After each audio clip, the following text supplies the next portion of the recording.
It 15 years since I last stood at the edge of the ridge.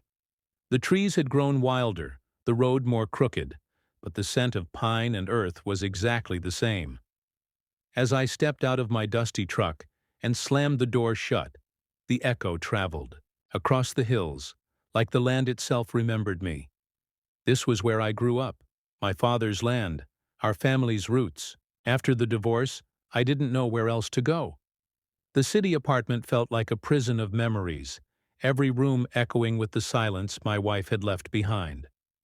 So I came back to the only place that had ever really felt like mine. But even now, after all the years away, I didn't expect what I saw. A steel gate blocked the old trail. A bold sign read, "Private property, no trespassing. HOA enforced." My heart sank. They had fenced it off, my land. I walked up to the gate and ran my fingers along the cold metal. The forest beyond looked the same, wild and proud, but now it was claimed. Not by nature or family legacy, but by a neighborhood I had never consented to. I felt anger rise like bile. My name was still on the deed. I'd paid taxes on this land even when I was too broke to buy groceries. My father had worked his bones to dust clearing this land for cattle and timber. Now someone had drawn a line in the dirt and told me I didn't belong. I didn't care what signs they posted. I climbed over the gate and walked deep into the trees, determined to reclaim what was mine, one step at a time. I didn't have to wait long before the Queen herself made an appearance. "Excuse me," the shrill voice cut through the rustling pines. "You're trespassing." I turned to see a woman in a pastel suit jacket and oversized sunglasses, holding a clipboard like it was a weapon. She was followed by a younger man in a golf cart, arms crossed and eyes squinting at me like I was some kind of pest. "Karen," I muttered under my breath. "I'm Karen Lindell, president of the Ridgewood HOA," she said, puffing out her chest like she ran a kingdom. "This area is restricted to Ridgewood Estates homeowners and guests. You're on private property." I stepped forward, planting my boots firmly on the gravel. "This is my land," I said calmly. "Check the county records. My name is Daniel Keene. My father left me this ridge in his will. Your HOA's boundary. Line ends 20 feet back." Her face twitched. That's not possible." "Oh, it's very possible," I replied. "You've got illegal structures, hiking paths, and fences running all over my property. And trust me, I've got the surveys to prove it." Karen didn't blink. She just stared, calculating her next move. "We've maintained this land for over a decade," she snapped. "You can't just show up and demand things." I smiled. "I'm not demanding anything. I'm taking back what's mine." Back in town, I dug through the old courthouse archives. The more I read, the angrier I got. 15 years ago, while I was away working in oil fields and scraping together a future for me and my wife, the Ridgewood HOA had petitioned the county to redraw boundary lines. Quietly. They used a defunct logging map from the 60s and bribed a junior county clerk to process the changes without notifying landowners. My land, 15 full acres of wooded ridge, was slowly swallowed up in their expansion. They built trails, planted signs, even installed benches along the overlook my father and I used to sit on, all without my permission. I stormed out of the county office, a thick manila folder in my hand. It contained every document I needed: the original deed, survey maps, witness affidavits, and letters proving the illegal boundary expansion. Karen hadn't just made a mistake. She'd orchestrated a land grab. I returned to the ridge the next morning, this time with orange surveyor flags and a bright yellow vest. The neighborhood buzzed with whispers as I marked each property line with surgical precision. By noon, Karen and her board cronies surrounded me at the edge of the community center. "You need to stop this," Karen hissed, her face flushed. "You're creating a disturbance." I held up the folder. "I'm correcting one." Her hands trembled as she reached for the documents, but I pulled them back. "You'll get a copy," I said. along with a formal cease and desist. One of the men behind her, a lanky guy with a Bluetooth headset, stepped forward. "You're going to sue the HOA? You realize we have insurance, right? Lawyers?" "I don't want money," I said. "I want restitution. I want every inch of my land vacated, and I want a public apology." Karen scoffed. "That'll never happen." I looked her dead in the eyes. "Then you'll lose everything." The first attack was petty. They called the sheriff to report a trespasser with a weapon. I spent 3 hours in a holding cell before the deputy, an old classmate of mine, apologized and let me go. Then came the anonymous code violations. Illegal vehicle on premises. Unpermitted excavation. Disturbing the peace. All nonsense. They slashed my truck tires in the night, moved boundary markers, erected a wooden fence in defiance of the legal notice I'd posted. But I kept calm. I filed every complaint, logged every violation, installed trail cams hidden in trees. Every dirty move they made went into a growing digital folder. Evidence for the inevitable court battle. Karen underestimated me. She thought I'd just blow off steam and leave, but I had nothing left to lose, and more than that, I had a legacy to protect. This wasn't just about dirt and trees. It was about my father's name, and I would burn down their entire fake kingdom before I let them take it from me. 2 weeks after our last standoff, I received a nondescript manila envelope in my mailbox. No return address, just my name written in blocky, almost hesitant handwriting. Inside were photocopies. A lot of them. Old documents, emails, even scans of checks. I sat at my kitchen table, stunned as I sifted through the pages. Then I found it. The signature. It looked like mine, but it wasn't. A deed amendment allegedly filed 10 years ago, transferring partial ownership of my ridgeland to the HOA in exchange for communal upkeep and beautification. My heart dropped. My hand was on that page, but I had never seen this paper before in my life. A forged signature. Someone had signed my name, dated it, notarized it, probably with the help of a complicit clerk, and used it to justify their illegal takeover. I stared at the paper, emotions twisting inside me. Rage, disbelief, sadness. My father always told me our name meant something, and now they had dragged it through the mud to justify their theft. I picked up my phone and called my lawyer. "This isn't just a boundary dispute," I said. "This is criminal fraud." Word spread like wildfire. Some of the neighbors, those who had been silent or neutral, started approaching me. One man, Greg, a retired veteran with a limp, stood by my truck one morning, arms folded. "I bought my home 6 years ago," he said. "HOA told me the overlook was public, said it was part of the Ridgewood Nature Reserve. Now you're telling me they lied?" I nodded. "They forged my signature to do it." Greg shook his head. "I don't want to be part of that. If you need someone to testify, you've got my number." He wasn't the only one. More residents quietly slipped me copies of HOA emails, newsletters, documents suggesting Karen and the board had been manipulating property lines, even collecting land improvement fees for land they didn't legally own. But not everyone was sympathetic. Others formed a defense squad. They went door to door spreading rumors. "He's a squatter," they said. "A scammer trying to sue the neighborhood for money." They circulated fake stories about my divorce, my financial history, even calling me mentally unstable. They didn't know that every lie added weight to my case. I documented it all. The community was breaking, and the cracks led straight to Karen. I got the text late one night. "Come to the East Trailhead. Midnight.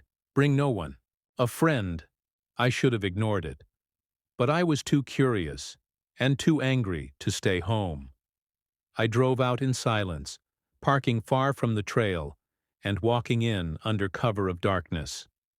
The wind whispered through the trees like an old song. A single flashlight flickered ahead. A man stepped out of the shadows. Tall, nervous, thin-rimmed glasses. "My name's Aaron," he said. "I was the secretary on the HOA board. I quit last year." I folded my arms. "Why are we meeting here?" He looked over his shoulder, voice low. "Because Karen has ears everywhere, and cameras. Listen, I saw the forgery happen. I didn't sign off on it, but I saw who did." My pulse quickened. "She made a deal with Councilman Roy," he said. "In exchange for getting his niece into Ridgewood High's private program, he helped push the amended deed through the land office.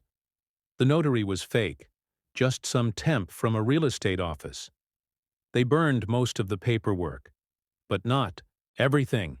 He pulled a flash drive from his coat. "Emails, receipts, screenshots, everything. You didn't get this from me." I took it, nodded once, and slipped it into my pocket. "Why now?" He hesitated. "Because it's not just about land anymore. Karen's running for county commissioner. If she wins, she'll do this to someone else. You're the only one standing in her way." The next morning I knew something was wrong before I even got out of bed. The smell hit me first. Smoke. Not heavy, not thick, but present. Lingering. I jumped out of bed and ran outside. The shed, my father's old tool shed, filled with antique equipment and photo albums, was on fire. By the time the fire department arrived, the roof had caved in. Nothing was left but twisted metal, scorched earth, and ashes. They said it was electrical, but I knew better. I found the remains of a gas can buried behind a bush. They didn't want to just win. They wanted to erase me. I stood at the edge of the blackened soil, fists clenched. First, they tried to steal my land. Now they wanted to destroy my legacy. But it didn't break me. It fueled me. I posted a reward for information. I gave the flash drive to my lawyer and local news. And I started preparing for war. Not just legal war, but public war. Every lie they'd built their kingdom on, I would expose. Brick by brick, flame by flame. The courtroom was 3 weeks away. Every day I trained like it was a prize fight. My lawyer, Melissa Cray, was sharp, relentless, and had a deep hatred for corrupt HOAs. "This isn't just civil," she told me during prep. "With the forgery, the bribery, the fire, we can bring criminal charges." We created charts, property, overlays, comparison signatures. I practiced my testimony, answered every cross-examination she could throw at me. She taught me how to keep my voice calm, how to let the truth carry the weight instead of my rage. Karen, on the other hand, was cracking. News had leaked. Councilman Roy was under investigation. Neighbors who once defended her started backing away. Some sent letters of apology. Others stopped answering her calls altogether. And then, 2 days before court, Karen made an offer, a private settlement. She offered me a sum of money, more than I'd made in the last 5 years, plus a written apology. But on one condition, confidentiality. She wanted silence. She wanted to bury the truth. I looked at the paper, at the lawyer sitting next to her, at the smug tilt of her head, and I slid the offer right back across the table. "I don't want your money," I said. "I want the world to know what you did." She stood, red-faced. "You'll regret this." "No," I said calmly. "You will." The courtroom showdown. The courtroom was packed, reporters lined the back row, pens poised and cameras ready. Karen sat at the defense table, flanked by 2 lawyers in expensive suits, her face composed but pale. I sat at the plaintiff's table, beside Melissa, steady but alert. The judge called the session to order, and just like that, the battle began. We started with the deed, the forgery. Melissa introduced the document, then compared it to other verified signatures of mine. Tax forms, license renewals, checks. An expert testified to the inconsistencies. Then we presented Aaron's testimony, the whistleblower. When he took the stand, the room grew silent. "I saw the email," Aaron said. "Karen told Roy the deal was done. She used the word leverage, said it would make development easier if she could call the ridge communal land. I tried to raise concerns, but I was pushed out. Karen's lawyers objected, of course. They questioned his credibility. But the digital paper trail was too clean, too thorough. Then Melissa played the voicemail Karen left me weeks ago. The one filled with venom, threats, and slips. "I don't care who built what," Karen's voice crackled through the speaker. "That land is ours now, and if you try to fight it, you'll regret it." The jurors' eyes widened. The courtroom buzzed with whispers. Karen shifted in her seat, folding her arms. "I took the stand last. I spoke not just about the land, but about the legacy. The memories of my father hauling wood up the slope. The Christmases spent under pine trees that now stood behind HOA fencing. The betrayal I felt when I saw my family's name scratched out and replaced with Ridgewood Public. Overlook." When I finished, there was a hush. Even the judge looked moved. 3 days later, the jury returned. 12 solemn faces, and then the foreman stood. "We find in favor of the plaintiff, on all counts." A gasp rippled through the courtroom. Karen didn't speak. Her lawyer closed the folder in front of him and simply sighed.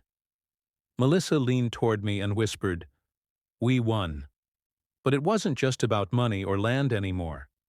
The judge awarded me full legal ownership of the ridge, plus punitive damages for the forgery, legal fees, and emotional distress.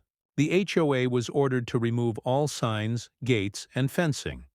They had 30 days. And then came the real hammer. Councilman Roy was subpoenaed. The district attorney announced a criminal investigation into bribery and land fraud. Karen's re-election campaign collapsed overnight. Her face was all over the news. Neighbors who had once parroted her lies now avoided her entirely. She resigned from the HOA a week later. The same people who had whispered behind my back were now leaving baked goods on my doorstep, offering fence repairs, even asking for advice on their own disputes. But I wasn't interested in revenge, just restoration. I walked the ridge line at sunrise on the first day they took the signs down. Crews hauled away the fake plaques, the private property markers, and the ornamental gate they had installed at the overlooked trail. I stood barefoot in the dewy grass, breathing in the scent of pine and soil. This was mine again, not just by law, but in spirit. I built a new bench where my father used to sit. Not fancy, just oak and stone. I carved 2 words into the back, "Still standing." The town came slowly. First the quiet ones, Greg, the vet. Then the retired teacher who had taught me in 5th grade. Then others. People who remembered my father. People who once saw me only as the bitter divorcee in the cabin, but now saw something different. I didn't lecture. I didn't gloat. I just let them walk the ridge. Some cried. Others just smiled. A few stayed and helped me rebuild the old shed. The land healed, like a wound closing clean. And so did I. Karen didn't disappear quietly. After the trial, she tried to paint herself as the victim.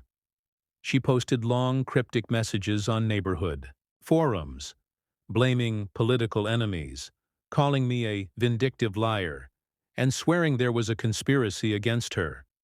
But the evidence was public now. The flash drive had been uploaded to multiple outlets. Every email, every receipt, every manipulated vote and shady deal. Eventually, even her allies abandoned her. She was evicted from her HOA seat, forced to resign from the city planning board, and rejected from the local political party she once chaired. The last I heard, she was living in a rental on the outskirts of town, far from Ridgewood. Sometimes people ask if I feel sorry for her. I don't, because Karen wasn't just a neighbor or a political opportunist. She was a thief of heritage, a manipulator of community, and a woman who burned down another man's legacy for her own gain. Her fall wasn't revenge, it was justice.